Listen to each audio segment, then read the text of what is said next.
बिस्मिल्लाहिर्रहमानिर्रहीम। अस्सलाम वालेकुम स्टूडेंट्स। आज हम मैथमेटिकल मेथड का चैप्टर नंबर 10 स्टडी करेंगे। Exercise 10.1 is about homogeneous differential equations. Homogeneous differential equation की पहचान इस तरह से होगी कि इसमें इक्वल के एक साइड पे ज़ीरो होगा, राइट। अब एक्सरसाइज स्टार्ट करने से पहले मैं आपको कुछ बातें बताऊंगी। ओके जी, जब आप होमोजीनियस इक्वेशंस को सॉल्व करेंगे तो आपके पास तीन तरह के आंसर्स पॉसिबल हैं। सबसे पहले केस वन में अगर हम देखें तो केस वन क्या कहता है, डिस्टिंक्ट रियल रूट्स। अगर आपके पास आंसर में डिस्टिंक्ट रियल रूट्स आते हैं m1, m2, m3, m4 and so on mn, तो उसमें आप सोल्यूशन जो लिखेंगे वो इस तरह से लिखेंगे, y is equal to c1 e की पावर m1x, यानी जो पहला रूट होगा वो यहाँ पर आएगा, x के कोफिशेंट में आएगा, प्लस c2 दूसरा कांस्टेंट e की पावर m2x, यानी कि दूसरा जो रूट आएगा वो x का कोफिशेंट के तौर पे यहाँ लिखेंगे, एंड सो ऑन। सो ये प्रोसेस है सोल्यूशन लिखने का फॉर डिस्टिंक्ट रियल रूट्स।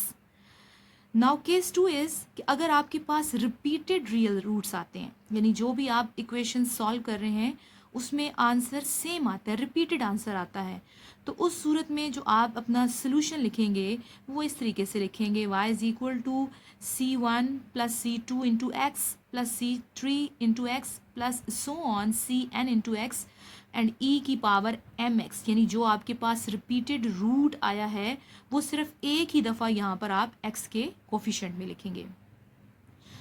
उसके बाद जो तीसरा केस है वो है कॉम्प्लेक्स रूट्स।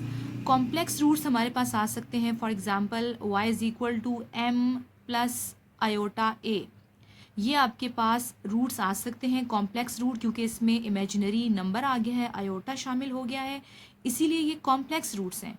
तो कॉम्प्लेक्स रूट्स को लिखने का तरीका क्या होगा, y इज इक्वल टू ई की पावर mx, यानी जो रियल पार्ट है वो x के कोफिशेंट में आएगा, इनटू c1 कॉज ax, यानी कि जो इमेजिनरी पार्ट है आयोटा का जो कोफिशेंट है वो यहाँ पर आप एंगल में x के कोफिशेंट के तौर पे लिखेंगे, प्लस c2 साइन ax, यानी कि इमेजिनरी पार्ट को आप यहाँ पर भी x के कोफिशेंट के तौर पे लिखेंगे।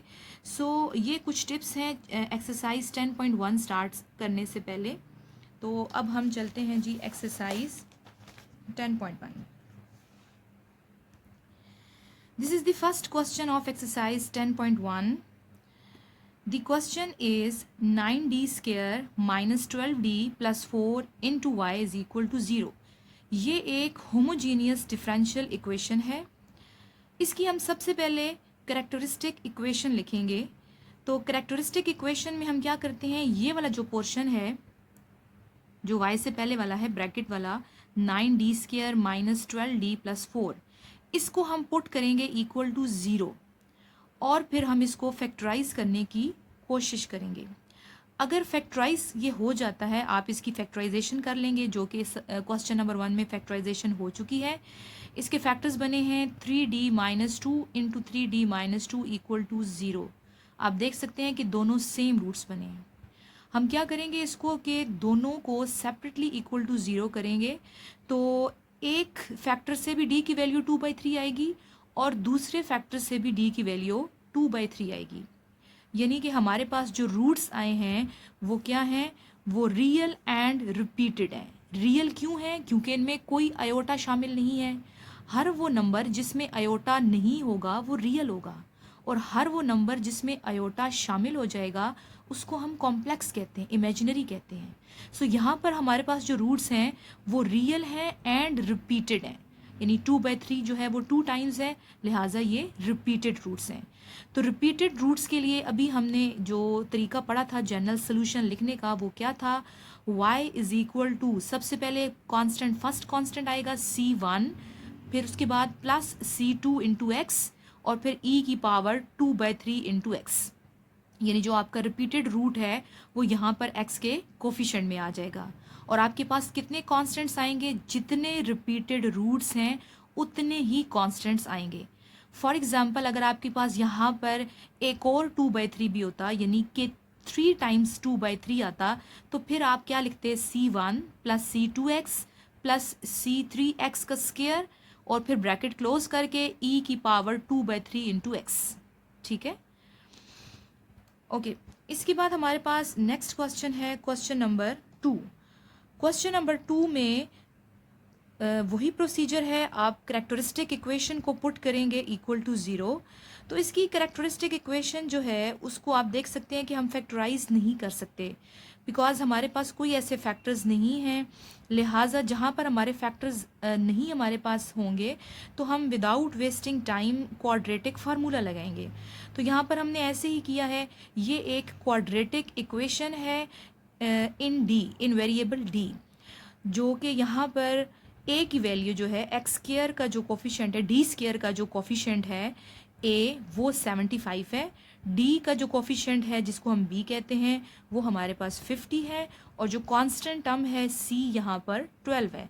तो इसको हम क्वाड्रेटिक फार्मूले में पुट कर देंगे एंड आफ्टर सिंप्लीफिकेशन ये सारी वैल्यूज पुट करने के बाद हमारे पास डी की वैल्यू आ जाएगी -5/15 प्लस माइनस √11/15 इंटू आयोटा, जो कि आप देख सकते हैं आफ्टर इसकी मज़ीद हम सिंप्लीफिकेशन करेंगे। फर्दर सिंप्लीफिकेशन के बाद -1/3 प्लस माइनस √11/15 इंटू आयोटा। तो ये कॉम्प्लेक्स रूट्स हमारे पास आ गए हैं। तो कॉम्प्लेक्स रूट्स को लिखने का तरीका हम स्टार्ट में देख चुके हैं। कॉम्प्लेक्स रूट्स के लिए आप क्या करेंगे, सबसे पहले e की पावर जो है उसमें रियल पार्ट x के कोफिशिएंट के तौर पे आएगा। तो what is real part over here, -1/3। So -1/3 is the real part जो कि x के कोफिशिएंट में आ जाएगा। उसके बाद C1 into cos imaginary part into x। What is imaginary part over here, the coefficient of iota, that is √11/15. This is the imaginary part. And similarly C2 plus C2 into sine √11/15, again imaginary part, into x.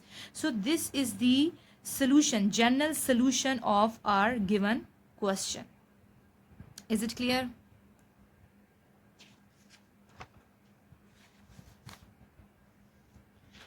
Okay, now question number 3। Question number 3 आप देख सकते हैं कि ये अब एक cubic equation आ चुकी है। ये एक क्यूबिक इक्वेशन है और इसमें भी हम क्या करेंगे, इसकी कैरेक्टरिस्टिक इक्वेशन लिखेंगे। और क्यूबिक इक्वेशन को सॉल्व करने के डिफरेंट तरीके हैं। यहाँ पर हमने जो तरीका इस्तेमाल किया है वो है जी हिट एंड ट्रायल मेथड से हम इसके फैक्टर कैलकुलेट करेंगे। तो मैंने डी की वैल्यू -1 जो है वो पुट की है गिवन इक्वेशन में, इक्वेशन नंबर 1 जिसका नाम दिया हुआ है। इसमें हमने डी की वैल्यू -1 पुट कर दी है और -1 पुट करने से इसका आंसर 0 आ गया है, जो कि ये शो कर रहा है कि -1 इसका रूट है। जब -1 इसका रूट है तो d+1 इज इक्वल टू 0 इसका क्या हो जाएगा, फैक्टर हो जाएगा। ठीक है, ये सारी वो बातें हैं जो कि आप लोअर क्लासेस में पढ़ चुके हैं और आप लोग इससे फेमिलियर होंगे। ओके, इसके बाद हम क्या करेंगे कि जो क्यूबिक इक्वेशन है d³ -4d² प्लस d+6 को हम अंदर रखेंगे और d+1 पे डिवाइड कर देंगे। तो इस तरह आफ्टर डिवीजन हमारे पास जो क्वोशंट आ जाएगा d² -5d+6, वो हमारा आंसर है, वो हमारा क्वोशंट है। ओके, इसके बाद हम जो क्यूबिक इक्वेशन है उसको फैक्टर की फॉर्म में लिखेंगे लाइक दिस। जब ये दो फैक्टर्स, इन दोनों का प्रोडक्ट इक्वल टू 0 है तो हम जानते हैं कि या हमारे पास d+1 0 है या फिर जो दूसरा फैक्टर है d² -5d+6 वो इक्वल टू 0 है। ठीक है, या दोनों भी 0 हो सकते हैं। तो d की वैल्यू हमारे पास, एक फैक्टर से d की वैल्यू हमारे पास क्या आ गई है, -1 आ गई है। और दूसरा जो, क्योंकि क्वाड्रेटिक इक्वेशन है तो इस क्वाड्रेटिक इक्वेशन को हम पहले करेंगे फैक्टराइज एंड आफ्टर फैक्टराइजेशन हमारे पास d की जो दो वैल्यूज़ आई हैं वो एक आई है 2 और दूसरी आई है 3। ठीक है, तो इस तरह टोटल हमारे पास d की कितनी वैल्यूज़ आ गई हैं, d की हमारे पास 3 वैल्यूज़ आ गई हैं। और आप देख सकते हैं कि तीनों की तीनों वैल्यूज़ क्या हैं, वो डिफरेंट है। एक -1 है, दूसरी 2 है और तीसरी 3 है। तो इसकी नेचर ऑफ रूट्स क्या है, रियल बट नॉन रिपीटेड, यानी कि ये रियल तो हैं, इनमें कोई आयोटा शामिल नहीं है, बट ये नॉन रिपीटेड है, इनमें कुछ रिपीट नहीं हो रहा। तो इसके जनरल सोल्यूशन लिखने का क्या तरीका होगा, y = C1 इंटू ई की पावर माइनस एक्स यानी कि यहाँ पर जो हमारे पास पहला रूट है उसको हम x के कोफिशेंट में लिखेंगे। तो पहला रूट क्योंकि -1 है, -1 को जब आप x के कोफिशेंट में लिखेंगे तो वो उसको -x कर देगा। उसके बाद प्लस C2 e की पावर 2x यानी कि जो सेकेंड वाला रूट था वो x के कोफिशेंट में आ जाएगा, प्लस C3 इंटू ई की पावर 3x यानी कि जो तीसरा रूट है वो इधर x के कोफिशेंट में आ जाएगा। ठीक है, तो इस तरह तीसरा क्वेश्चन जो है वो भी हमने सॉल्व कर लिया।